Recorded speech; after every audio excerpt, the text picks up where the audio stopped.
BMW went bonkers, beyond the pale. In certain markets, drivers would need to pay an $18 monthly fee to use heated seats. Not to install them, not to upgrade them, just to turn them on. But the thing is, the hardware was already inside the car, but without an active subscription, the feature stayed locked. The auto industry is racing towards a future full of microtransactions. People just hate this. That the expense of installing the hardware to perform the task it's in there. It's already been paid for, but that there's a software lock that is in between me and using that feature which was installed. It's a perfect example of the exploitation modern businesses try to get away with these days. BMW has since backed away from the idea after heavy backlash, but the story still matters because BMW was never really the whole point. They were a bellwether for our modern age, a sign of where we were heading. Because if you take a look around you, subscriptions are everywhere now. It's gone way beyond movies and music. Printers that completely stop working when subscriptions end. Software that downgrades itself after you cancel. Cars, apps, and devices that come fully built but partially locked. Different industries, same pattern. It gives you a strange feeling of discomfort. It feels like you don't own anything anymore, even though you're paying for it. I'm not saying that subscriptions are inherently bad. In some cases, they make sense. But it's more so that some companies are taking us for a ride, and lately, it's been getting out of control. If you can believe it, Meta just confirmed that they're looking at a subscription service for Instagram, Facebook, and WhatsApp. In every subscription today, all you're buying is permission, access that can be changed, revoked, or repriced later. So some questions have to be asked. Precisely, why are all of these companies pushing for this? Why has this become the normal? And where is the line between our convenience and their control? In this episode, we're going to explore exactly how the subscription business model spread into almost every corner of our modern life. And in the second half of this episode, we take a look at some cases where they clearly went too far. My favorite is clothing as a subscription service, so make sure you stick around for that. Right, shalom, I give it all praise unto Yahweh Shai.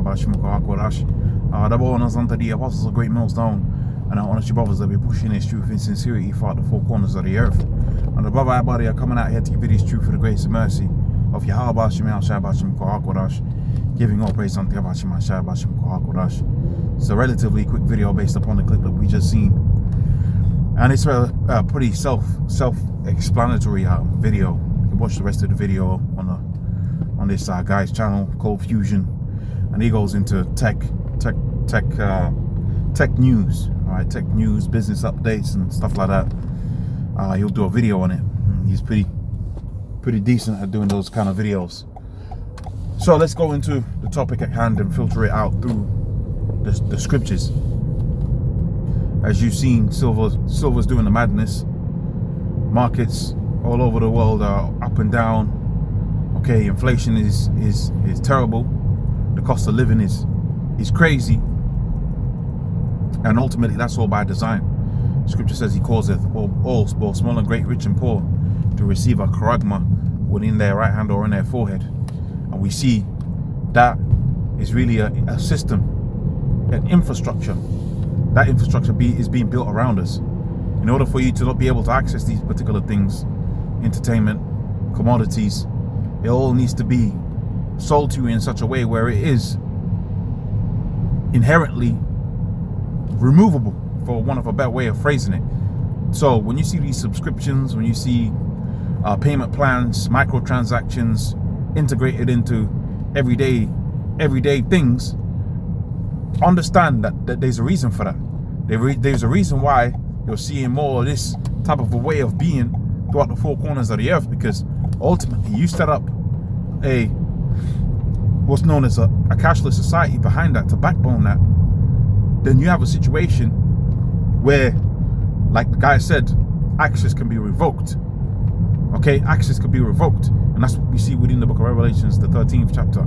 We see access being revoked, you being locked out the system, lest you bow down to the system. And this is the situation that's being set up, man. A life where you own nothing, and the chip is going to be your access to that subscription. The chip is going to be your access to that infrastructure. And without the chip, you ain't going to be able to interact with that infrastructure. The idea of owning the car, that's a thing of the past. You have on PCP, right, hire purchase. okay, or some kind of loan. And in order for you to access those loans, PCP, rental, whatever it's going to be, you're going to have to be integrated into the system, all right? Otherwise, you're going to be locked out. Otherwise, you're going to be in a situation where you're going to have to go without, right? You're going to have to go without. So this is the infrastructure that's being set around us. And I really liked how that he showed within the caption that you will own nothing, because we've been saying this for the longest time, and we've been saying it. That's the mantra of the elite banking families. That's what they want to bring to the world. Now, even the average individual, the average person can see that. They can make videos on it. They could go into the different ways in which this could be implemented, much like how we do. So this is becoming mainstream, meaning to say Esau's really, you know, when something becomes mainstream, that's really when Esau, right, pushes it, and he pushes it heavy. And the reason for that, he practices something called gradualism. So gradually he gets you used to an idea, he gets you used to the subscriptions, used to the microtransactions, and used to not owning anything. And then boom, here's the chip, right? In order for you to have access to these subscriptions and these services, you're gonna have to have the chip, right? And what's inherently, okay, what's inherently within the system of subscriptions, what's inherently in that, you're gonna have to be online in order for those payment plans to be put in place. If you don't think about all the payment plans that you've got, most of them you have to manage them online. You have an online subscription to Disney, online subscription to maybe a car financing agreement or whatever. Most of these things is done digitally. Okay, now you're thinking about, oh, it's convenient for me to do it from my phone, it's convenient for me to have it all, you know, digitized and whatever. But ultimately, that's all for a reason. Esau allows you to have that for him to be able to pull the rug underneath your feet, like they say. It's gonna pull the rug from underneath your feet. And what you're gonna have? You're gonna have nothing. You're gonna have nothing. Why? Because you traded convenience, right? So like you traded your comforts for his control. So it's just a few things, just a few words to say on that particular topic, man. Watch the video for yourself, and you may be able to pull something more from it than I have. Hopefully that's been of edification. Without more say or praise unto Yabashim, Shabashim, Korash. The bonus unto the apostles of great millstone. Honest your brothers that be pushing this truth in sincerity. I'll see you on the next one. Shalom.